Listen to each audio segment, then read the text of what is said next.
સુરતના સારોલી પોલીસ મથકની હદમાંથી 20 લાખનું એમડી ડ્રગ્સ પકડાયું હતું। આ પ્રકરણમાં એમડી ડ્રગ્સનો જથ્થો મંગાવનાર નાસ્તા ફરતા આરોપીને સુરત સબ પોલીસે ઝડપી પાડી કાયદેસરની કાર્યવાહી હાથ ધરી હતી। મળતી માહિતી મુજબ સુરત સબ પોલીસે સહારા દરવાજા ગરનાળા પાસેથી આરોપી રઈશ ઉર્ફે કલિયા સિદ્દીક ખાનને ઝડપી પાડ્યો હતો।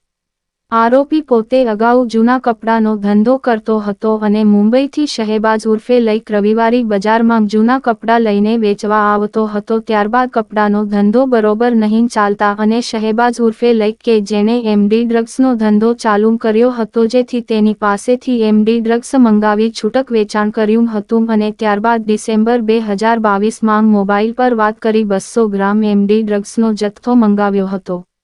ત્યારે તેનો માણસ મોનુ મારફતે ડ્રગ્સનો જથ્થો આપવા માટે મોકલતા મોનુ સારોલી પોલીસના હાથે પકડાઈ ગયો હતો। આ કેસમાં રઈશ ઉર્ફે કલિયા સિદ્દીક ખાનને પોલીસે વોન્ટેડ જાહેર કર્યો હતો।